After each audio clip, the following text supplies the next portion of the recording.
je crois que 4 est posé ce problème, mais nazo ko manuel ngo sikoyo. Bon, la nature pour moi c'est une Bible. Dans les pays bien organisés, dans les pays des gens normaux, bazakana ministère de l'enseignement. Tanabi ministère de l'enseignement, na kati na ngokuna eza na division ebele. Na par exemple, division de gardiennage, ezali, division école primaire, ezali, division ya humanité, ezali, na division ya supérieure ou encore ya université ezali ezali. Donc en parlant comme ça, nabi boye, nenge bato mukili mingi balobaka, ezana 4 évangiles. Les 4 ici ne représentent pas 4 évangiles. Au lobby, évangile est à Jésus-Christ. Mais au lobby, que évangile, les autres parlé, c'est toute la Bible. Mais ce qui est dans l'Ancien Testament, Jésus a quitté. Jésus est dans le Nouveau Testament. Ce qu'on dit aux évangile de Genèse jusqu'à Apocalypse, et l'évangile de côté, nous ne comprendre pas. Et puis que le peuple dit, il faut faire comprendre Bango, il faut convaincre Bango que l'évangile est dans l'Ancien Testament. L'union bibliste, il sait une chose, que Jésus était bel et bien présent dans l'Ancien Testament. Je vais le démontrer. Nabaninam. Bible dans Jean 8, 56 à 59. Jésus parle. Jésus, maître, directeur de l'école, à l'Obiboye, les morts entendront la voix du Fils de l'homme. Bah, mort, on les a bananes. Tous ceux-là qui étaient dans l'Ancien Testament, on va recevoir le ministère de la mort, ministère à Moïse. Bonjour, peuple de Dieu. Ici, Canyon sur votre Nabiso. Je suis la servante de Dieu.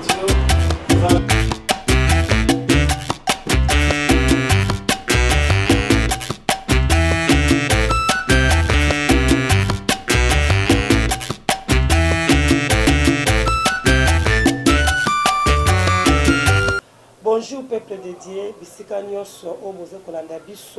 c'est la servante de Dieu, l'évangéliste Corinne Kodia, la présentatrice de l'émission Grâce et Grâce.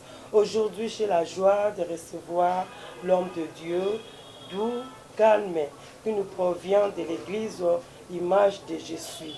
La profité qu'on peut s'emboter, na papa apôtre Kabanang Babo, et puis na ba chrétien nyonso oya mokili mobimba. S'abonnez-vous massivement partout au Bozwami, na chaîne Nabiso Bafuka TV. La profité qu'on peut s'emboter, na papa Didier Sasa, na prophète Elichoba, na famille Kodia, le Bakitoza, awana l'homme de Dieu. Donc il faut s'abonner massivement. Vraiment pour la émission Nabiso Yalelo. Boni, année Asika. Ça va, avec la grâce de Dieu, Dieu pourvoit à tout ce que nous avons comme besoin. C'est ça l'essentiel. Comment la famille, l'église? Bon, la famille, par la grâce de Dieu, tout va bien. L'église aussi, nous sommes en train de nous débattre parce que quand on parle de l'église, Dieu avait dit, sachez que vous serez combattus. Malgré les combats, nous sommes en train de pérenniser dans ces combats-là et la victoire est certaine. La CPL vraiment na zane sengo ya koyamba yo na émission na biso grâce et grâce. On a évité nini oyo nous mettons na mokona lelo. C'est vrai na lingi peuple de Dieu eyeba ba mona ba découvrir yo na lingi se présenter aux ana nous a docteurs, aux évangélistes, aux pasteurs. Peuple de Dieu bazawana pour la Polandai. Bon, on m'appelle ou encore comme on a docteur Simon Makapela Bami.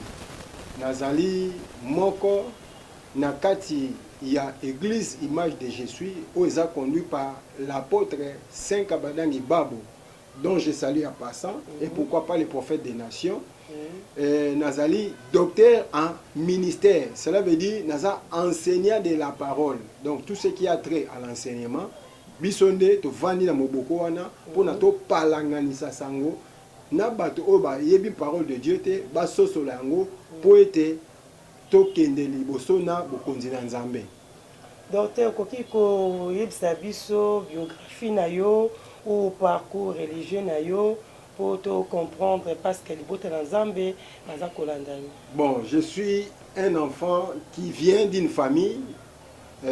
Papa nanga komona ezaki Makapela Bami qui est décédé, Makapela Kilo pardon, qui est décédé. Ma mère s'appelait Alphonsine Sito Bami, décédée aussi. Toute la famille au nombre de 8 et aujourd'hui nous sommes au nombre de 6. Et je salue mes frères et sœurs éparpillés dans le monde entier. Nzambalo la abatela bango. Alors, avant de devenir chrétien, j'étais très malade, voire même les gens qui m'avaient précédé ou encore mes frères et sœurs, ainsi de suite. Après, j'ai développé les mêmes maladies que mes deux prédécesseurs frères. Ça veut dire, je vois mon frère, mon grand frère François, je vois Blanchard, alors je voyais des gens qui étaient morts venir me prendre. Mais par la grâce de Dieu, j'avais découvert l'église Image de Jésus. Tant on aille, après prière, après intercession, après écouter la parole, les konanga oya gauche ezaki ya kovimba, les kolekita. Na vandaki pendant 2 ans en train de suivre la parole de Dieu. Ça veut dire entre la fin de 2003 et vers fin 2005, en train d'écouter la parole de Dieu. Et en 2005, par la révélation, l'apôtre m'a élevé serviteur de Dieu, dont je suis aujourd'hui docteur de l'église Image de Jésus et pourquoi pas le corps de Christ dans son entièreté. C'est vraiment alors docteur, au même message nini parce que la Bible déclare que la foi vient de ce qu'on attend. Et ce qu'on attend vient de la parole de Dieu. Toza awa pour la parole de Dieu. Libota na Nzambe baza kolanda biso. Message nini oyeli biso pour ebakisa en plus quand na ba foi na biso. Alors, je répondais directement que Naza à la fois un chercheur et un écrivain. Donc, Naza chercheur dans la parole de Dieu et je suis aussi un écrivain. Donc, je suis en train de prévoir publication plus tard. Il y a un livre nanga intitulé Les progrès de l'évangile. On a CP na mokona lelo, batem eze belé to développer plus tard, mais on a CP na mokona lelo, to yé bango moi moké, to lobelasi les progrès de l'évangile, ne fils que minute o nzamba pesi biso. Les progrès de l'évangile. Évangile pèse la progrès. Na ebité. Hein? Basala Nzambe pe lelo ekomi mutu aye na oaye. Donc tu comprends, on a nous expliqué biso. Progrès évangile ezanine parce que c'est la première fois na yoka le progrès de l'évangile. Bon, na oza musika te na zu Biblia nanga na fongoli. Peuple de Dieu, Bogotanga na Philippiens 1 verset 12. Alors l'apôtre Paul a dit, ce qui m'est arrivé a servi au progrès de l'évangile. La récapituler, l'apôtre Paul est en train de dire, ce qui m'est arrivé a servi au progrès de l'évangile. Cela veut dire, na kati ya Nzambe, progrès pe ezali. La Bible répond à nini, na pesa ndakisa na ndenga nzoto. Parce que sur le livre 1 Corinthiens, la nature ne vous enseigne-t-elle pas? Au moins que non, quand Dieu a mis l'homme sur la terre, l'homme a commencé à marcher à pied. Après les pieds, moutomatil kola cheval. Après cheval, tout le monde dans la Bible, dans l'Ancien Testament, on parle des chars. Après les chars, on parle des véhicules, on parle des automobiles, on parle des vélos, on parle des avions, voire même la fusée. Donc, pour nous se déplacer d'un endroit à un autre, ce n'est plus seulement à pied, mais utiliser des moyens pour se déplacer. Ça veut dire qu'il y a eu une évolution, il y a eu un progrès. Et si dans le monde, on nous présente un progrès, et pourquoi pas dans la pensée de Dieu, nous n'avons pas une pensée progressiste. Et ça veut dire que non, makambo e bandaka ezaka ndengo wana. Na tuni lelo soki ndeti par exemple Adam bimi awa. Aolobadini, mituko euti wapi. Cela veut dire que le monde a progressé. Et pourquoi pas la pensée de Dieu est progressée? La pensée de Dieu est progressive. Yango na yeli bido lelo na tongo, c'est le progrès de l'évangile. Ce que progrès évangile ango euti wapi? Bon, tout le baboué. Pour l'évangile, jamais parce que phrase ça ne provient pas de moi. C'est l'apôtre Paul qui l'a souligné que ce qui lui est arrivé est pour servir à progrès de l'évangile. Ça veut dire deux mots qu'il faut expliquer ici et maintenant. Premier mot, évangile d'abord.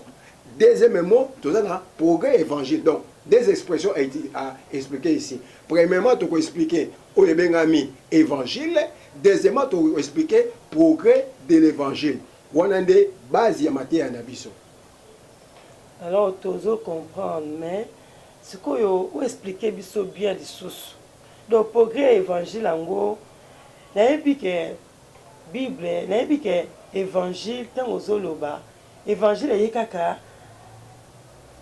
Jésus a eu un Nouveau Testament. Dans l'Ancien Testament, Jésus a quitté. Maintenant, aux oloba, progrès évangile, 4 évangiles. Donc, nous avons bien tout comprendre vraiment très bien. Bon, pour te comprendre le thème, d'abord, tu bannis par la définition, il y a un mot évangile. Tant que tu as dit tu as été, ils ont 4 évangiles. Ne battre qui biso, babi que non, l'évangile en wezanini, ils ont Matthieu, Marc, Luc, Jean. Donc, battre biso na bomwana, était tout dans 4 évangiles. Matthieu, Marc, Luc, Jean. Et je crois que dans le monde entier, bango nyonso yebi bayibi ke nonge ezana ezaka na 4 évangiles. Alors qu'en réalité, la Bible parle d'un seul évangile. Et l'évangile que tu as le awawa, est éparpillé dans toute la Bible. Cela veut dire, de Genèse, tozu na Malachi, tozu na Matthieu, toke kino na Apocalypse. Nyoso oyo ezo belaka na nini na évangile. Évangile oyo uche pa nani et pas Yesuma Masia. Donc, quand nous voyons l'Ancien Testament, on parle d'un seul homme, Mutango Yesuma Masia. Peut-être dans le Nouveau Testament, on parle toujours du même homme qu'on appelle Jésus-Christ. C'est ce qu'on appelle l'évangile. Donc, toutes les paroles qui sortent de la bouche de Jésus, il y a un évangile. Papa, au lobby, évangile est à Jésus-Christ. Mais au lobby, que l'évangile, les autres parlaient, c'est toute la Bible. Mais ce qui est dans l'Ancien Testament, Jésus a quitté. Jésus est dans le Nouveau Testament. Ce qu'on dit c'est que l'évangile de Genèse jusqu'à Apocalypse, et l'évangile de côté, on a comprendre. Que le peuple dit Bazolanda. Donc il faut faire comprendre Bango, il faut convaincre Bango que l'évangile est dans l'Ancien Testament. Ça me fait rire un peu parce que, en tant que bibliste, bibliste, il sait une chose, que Jésus était bel et bien présent dans l'Ancien Testament. Je vais le démontrer. Nabaninan. Bible zo bana biso boye. So tangi na Jean 8 56 à 59. Jésus parle aux enfants d'Israël. Votre père Abraham a vu mon jour et s'est tressailli de joie. Ba juif batuni mutuna, papa, osa même pas na 50 ans. Comment est-ce que tu as vu notre père Abraham? Or, la Bible parle dans Genèse 14 de Melchisedec. Oyoyo akutanaki na Abraham. Et qui donna à Abraham le pain ainsi que le vin. Le Melchisedec ou l'Ancien Testament, c'est lui Jésus-Christ dans le Nouveau Testament. Ça c'est la première preuve. Deuxième preuve, Bible Rotalisa Bisso était les enfants d'Israël avaient un rocher quand ils sortaient de l'Égypte qui les suivait derrière. Autant qu'on a 1 Corinthiens 10, 1 jusqu'à 4. Bible le dit, rocher wana noko bimisa mai. Et l'apôtre Paul, l'apôtre des nations, a lobi boye, ces rochers-là, libanga wana et bagawana, yangonde Yesuma Masia. Troisièmement, la Bible me dit encore que une colonne de nuée et une colonne de feu est derrière les enfants d'Israël. La journée, c'était la nuée. La nuit, c'était la colonne de feu. Celui qui est Exode 13, colonne de Niwe, on a en Israël, la Sima. Or, la même colonne de feu, colonne de Niwe, on a en Israël. Soit dans l'acte des apôtres 9, c'est ce qui a apparu à l'apôtre Paul. L'apôtre Paul posait la question à la colonne de feu ou à la colonne de Niwe, qui est-il Seigneur? Et la Niwe a répondu, je suis Jésus que tu persécutes. Donc, nous comprenons directement que dans l'Ancien Testament, Jésus-Christ était bel et bien présent. N'a pas cette dernière preuve, la quatrième, surtout dans Luc 24, verset 44. Écoute ce que Jésus est en train de dire. Tout ce qu'a dit Moïse, tout ce qu'ont dit les prophètes, tout ce qu'a écrit le psaume ou encore le proverbe, parlait de moi. Donc, l'Ancien Testament dans son entièreté, ça constitue l'évangile qui parlait de Jésus. Mais c'est aussi, le livre dans le Nouveau Testament, aussi, Matthieu, Marc, Luc, Jean, c'est aussi l'évangile. Donc, ici, l'épître et l'apôtre Paul, ça parle aussi de l'évangile toujours. Donc, ici, l'épître et l'apôtre Pierre, ça parle toujours de l'évangile. Donc, ici, l'épître et l'apôtre Jean, ça parle toujours de l'évangile. Donc, toute la Bible, c'est la révélation d'une seule personne appelée Jésus-Christ. Et nous l'appelons l'évangile. Vraiment, bozoka libota na Nzambe esika bozali s'abonner massivement la chaîne Nabiso Bafuka TV parce que la vérité o ezobima awa ezosenga vraiment to kango na profiter ko pesa mbote na Sandrine Kodia mbote na Cédric Sassa. Bon, docteur Nabiso, docteur Simon Makapela. Oui, je suis là. Hein? Bon, tu comprendre sur l'évangile d'Ngolobi, mais pour le progrès de l'évangile, on a vraiment moi mbilingezali. Même gamoko naza évangéliste, mais moi mbilingeza place wana. Donc docteur, tu peux comprendre. Donc panzatek.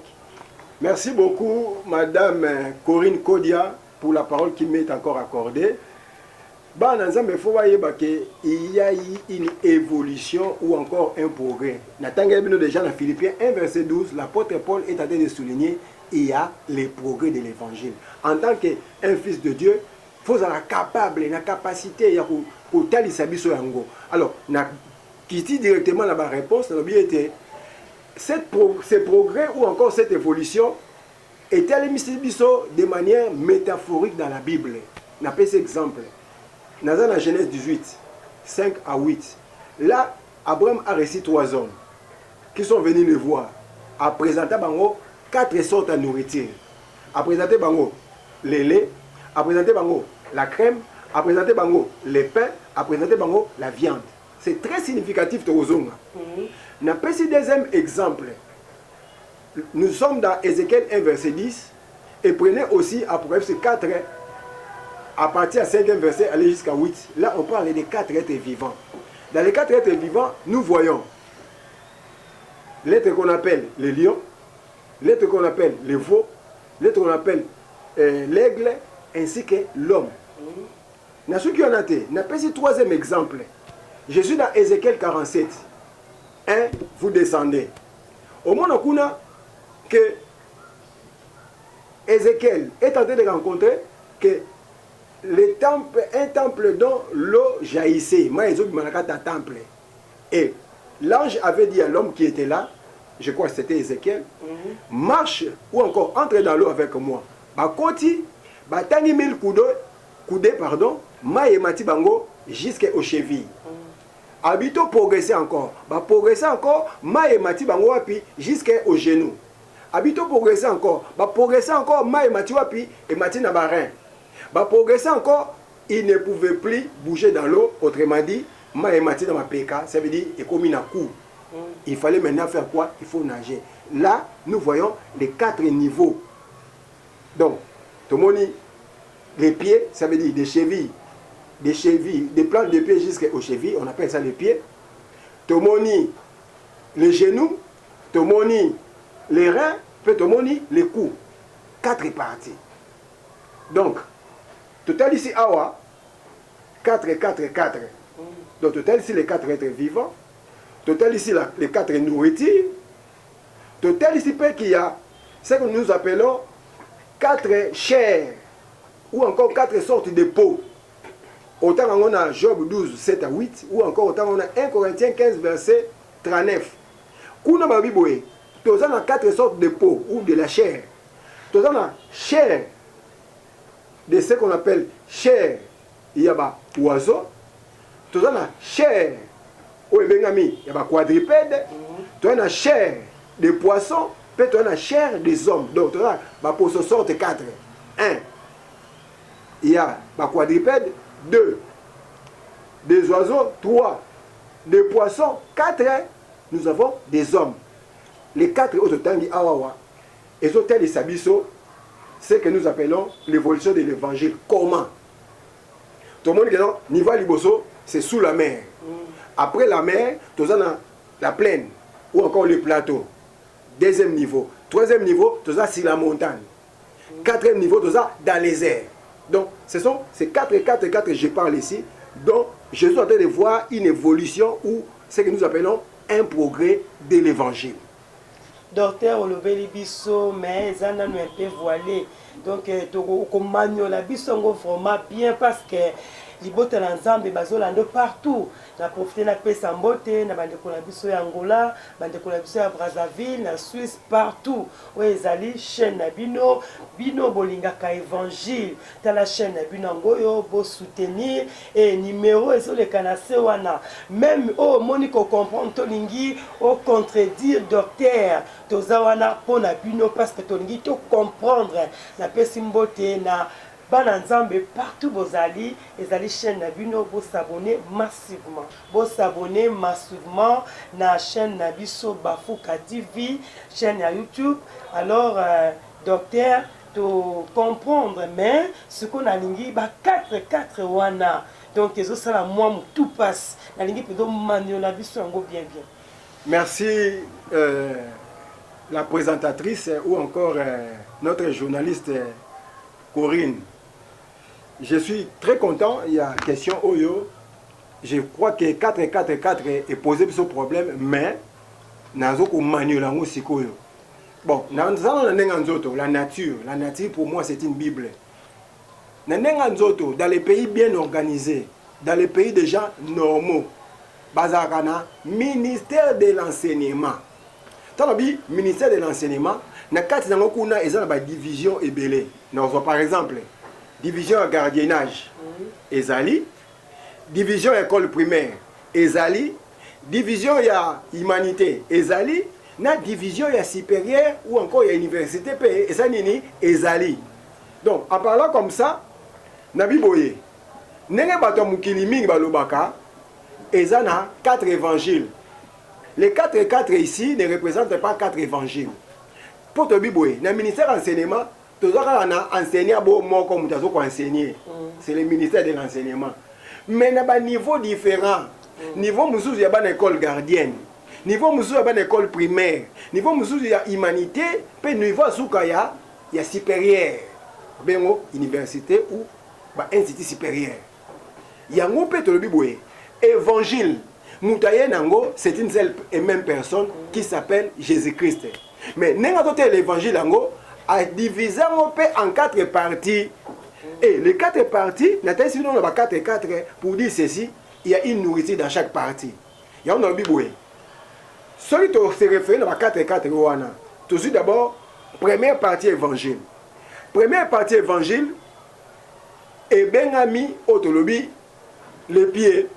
Pour aller tomber dans les pieds, parce que Ézéchiel, côté nakata mai, poussani, mai et matibango, depuis les plantes de pied jusqu'aux chevilles, tomber dans les pieds. Deuxième partie nabiso, et bandi, les genoux.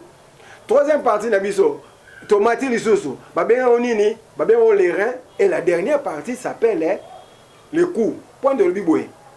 Le corps de Jésus est divisé en 4 parties. Première partie, les pieds. Deuxième partie, les genoux. Troisième partie, les reins. La 4e partie, le cou. Car la Bible dit ceci dans Ephésiens, que Jésus lui-même est la tête de l'église. Ça veut dire, biso ecclesia, il faut que l'ata, nous autres, qui s'appelle son évangile.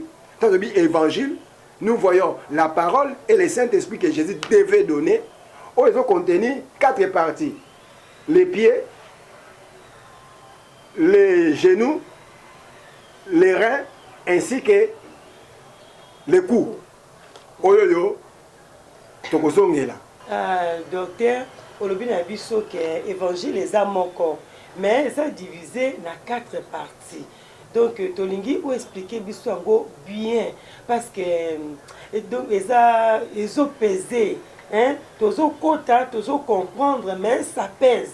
Donc il y a tout ce qui le format temps oyo ou expliquer biso pour la balandi nyonso il y a émission grâce balandi nyonso la chaîne Bafuka TV, donc il va comprendre besoin quelque chose éthique à la vraiment parce que makamba boye donc to kangona mté. Donc c'est la première fois. Donc il faut qu'on a biso to pesio vraiment temps to comprendre. Merci maman présentatrice pour ta question. Je dirais d'emblée ceci. Les 4 parties de l'évangile, contrairement à ce que disent les gens, il y a 4 évangiles. Mais en réalité, lorsque nous examinons la Bible, il n'y a qu'un seul évangile. Autre le bien était Awawa, et ça divisé en 4 parties. Partie à l'Iboso de Benyango, les pieds. Pour la ligne de Benyango, les pieds, parce que selon Vision Ézéchiel 47, l'eau qui sort du temple, qui coule vers la mer morte, ils ont coulé partout pour pouvoir purifier, pour pouvoir bénir, pour pouvoir accorder la vie. Maïwana, selon la Bible, ça représente la parole et le Saint-Esprit. Lorsqu'on se confère dans Jean 4, histoire, il y a Jésus et la femme samaritaine. Jésus a dit, femme samaritaine, donne-moi de l'eau. C'était de l'eau du puits, eau physique. La femme lui dit, entre vous et nous, il n'y a pas de relation. Jésus lui répondit, si tu connaissais celui qui te demande à boire, c'est toi plutôt qui lui aurais demandé à boire. Donc l'eau de Jésus, ce n'est pas l'eau physique, c'est l'eau de la parole ou encore le Saint-Esprit. Selon Jean 7, 37 à 39. Donc Maï, le temple représente Dieu lui-même. Sauf dans Apocalypse 21, la Bible parle que Dieu est le temple. Maï, le temple, est sous l'essai de la porte. La porte représente Jésus-Christ selon Jean 10. Jean 17, Jésus a dit, je suis la porte des brebis. Donc la porte c'est Jésus et le temple c'est Dieu. Et l'eau qui coule du temple qui sort de la porte, qui sort de Jésus, c'est la parole et le Saint-Esprit que Jésus devait donner. C'est l'enseignement. Nous avons pour appeler sa vie, c'est au travers de la prédication, c'est au travers de la parole. Parole, la bonne nouvelle, l'évangile, l'actualité. Or, dans sa façon de faire, Dieu voyait 4 parties. Il y a dans le baki, école gardienne des Zalaka, école primaire des Zalaka, humanité Zalaka, université des Zalaka. Et Dieu voyait aussi ce genre de choses de la même manière. L'évangile qu'on appelle les pieds, c'est un évangile adressé à tous ceux-là qui sont dans l'Ancien Testament. Depuis Adam jusqu'à Jean-Baptiste, leur évangile, ça s'appelle les pieds.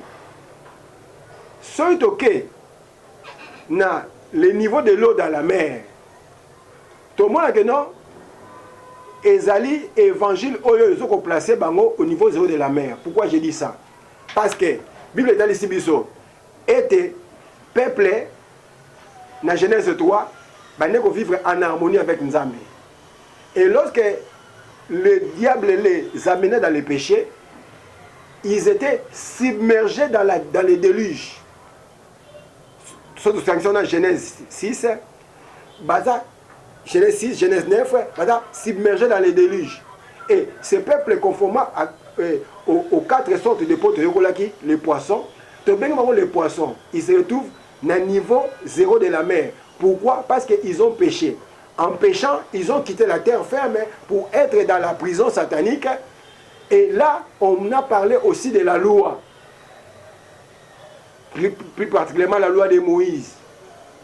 Et quand nous parlons de la loi, l'être vivant qui est ici, dans la première partie de l'évangile, il s'appelle le lion. En parlant des 4 êtres vivants au hasard, comme on a eu le lion. Le lion, c'est la rigueur. Le lion, c'est la colère. Le lion, c'est la persuasion. Donc, l'Ancien Testament Mobimba, c'était la première partie. Et dans cette partie ici, au monde que non, quand nous voyons la nourriture présentée par Abraham, la partie de nourriture, les laits. Pour Nanini, ils étaient encore dans les laits. Souvenez-vous de l'apôtre Paul qui est en train de dire que je vous ai donné le lait parce que vous êtes encore charnel. Donc, ce sont des gens qui étaient purement charnels. Ils utilisaient les matériels didactiques. Voilà pourquoi, dans l'Ancien Testament, on retrouvait par exemple les manteaux de lit. Dans l'Ancien Testament, on coûte par exemple les bâtons de Moïse. Dans l'Ancien Testament, on coûte la mungwa. Dans l'Ancien Testament, on coûte la choses physiques. Donc, ils étaient des gens matériels. Or, ils avaient péché et c'était, la Bible dit, le ministère de la mort. Le ministère de la mort. Oyoyo et d'inisi bango na kati ya libulu, place na bango ezali, ce que nous appelons le niveau zéro de la mer. Ça, sous la mer. C'est ce que nous appelons les pieds. Alors, Jésus, oyoza maître, directeur de l'école, à l'Obiboye, les morts entendront la voix du Fils de l'homme. Bah mort on les a bananes. Tous ceux-là qui étaient dans l'Ancien Testament, on va recevoir le ministère de la mort, le ministère à Moïse. Surtout dans Matthieu 23, Jésus est en train de dire, les pharisiens, les scribes, les hérodiens, tout ça, ils étaient assis dans la chair de Moïse. Ça veut dire, c'était le ministère de la mort. Alors, ces gens qui avaient reçu le ministère de la mort, ils étaient dans la promesse que Dieu devait venir pour leur parler. Et lorsque vous lisez dans Jean 5, verset 25, Bible le Biboye, les morts entendront la voix du Fils de l'homme. Tous ceux-là qui étaient attachés au ministère de la mort, à l'enseignement de Moïse, ce sont là qui sont considérés comme les poissons, ils sont considérés comme les enfants de l'école maternelle. Autrement dit, c'est là qui partent dans les jardins. Donc, l'école est inférieure. Dans ma base. Donc, tout l'Ancien Testament, en bref, c'était le ministère de la mort, c'était le gardiennage où Jésus devait venir pour les faire sortir. Ça, c'est la première partie de l'évangile. Maintenant, allons dans la deuxième partie de l'évangile. La deuxième partie de l'évangile, Jésus-Christ a commencé son ministère. On appelle cette partie les genoux. Les genoux. Et dans cette partie, la nourriture qui est prévue ici, c'est la crème. Crème, crème c'est toujours le lait, mais oeza lourd. Ça veut dire, certains éléments dans l'Ancien Testament se retrouvent aussi ici. Parce que ici, nous voyons la pédagogie et le spirituel sont en train d'être mêlés. Jésus est venu, il est venu commencer, il a mis dans l'eau, dans la mer. Autant qu'on a Matthieu 4, à partir du 13e verset jusqu'à 18. Jésus se présente dans l'eau et il cherche les poissons. Aïe Pierre et ses frères, je ferai de vous non les pécheurs de poissons physiques, mais les pécheurs d'hommes. Donc, Batunio sont basés dans l'enseignement de l'Ancien Testament. Jésus devait le prêcher pour comme ça brebis. Donc, nous devons quitter l'eau, en tant que poisson, voilà pourquoi les disciples qui étaient tout autour de Jésus, pourquoi? Parce qu'ils ont quitté le ministère de la mort, ils ont quitté les enseignements Moïse pour venir s'adhérer à l'enseignement du veau, de l'agneau qui était lui-même Jésus. Parce que tant autre comme le temps, il y a l'être vivant qu'on appelle le veau. Et la nourriture ici, c'est la crème. Ça veut dire le lait qui est un peu lourd. Et quand Jésus a commencé à prêcher, vous allez maintenant voir ceux-là qui étaient accrochés aux enseignements de Moïse se présenter. On appelle cet exemple, Sadducéens, Scribes, Pharisiens, Hérodiens, est-ce que le qui Moïse, le Jonas, le Salomon. Et lorsque vous lisez par exemple dans Matthieu 12, 40 à 42, Jésus leur dit, il y a ici plus que Salomon. Jésus leur dit, il y a ici plus que les temples. Jésus leur dit, il y a ici plus que Jonas. Et si tu lis même la déclaration, il y a Jean-Baptiste. Qu'est-ce que Jean-Baptiste dit? Jean-Baptiste a dit, moi je vous prêche la repentance pour vous amener dans l'eau, pour recevoir le baptême de la repentance. mais celui qui vient après moi, il est plus puissant que moi.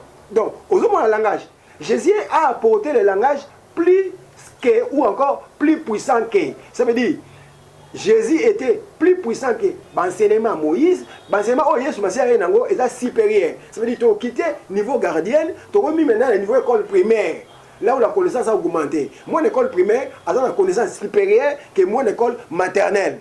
Voilà pourquoi, au temps de Jésus avec les disciples, la connaissance a augmenté. Maintenant, comme la parole qui est prêchée, c'est comparable à la parole ou aux enseignements qui sont donnés à l'école primaire. Bref, dans la deuxième partie de l'évangile, Jésus s'adresse aux 12 apôtres. Il leur donne la crème. Alors, Jésus leur a prêché pendant 3 ans et demi et à la fin, il leur a dit, j'ai beaucoup à vous dire et vous ne pouvez les porter maintenant. Pourquoi? Parce que l'enseignement n'est pas encore terminé. C'est là où se termine l'école primaire. Et nous devons monter maintenant vers l'humanité, monter maintenant vers la perfection. L'homme de Dieu, tout ce qu'on a eu, mais le Basuka, on a un tout qui est civité, de continuer, deuxième partie, de continuer, mais le Basuka,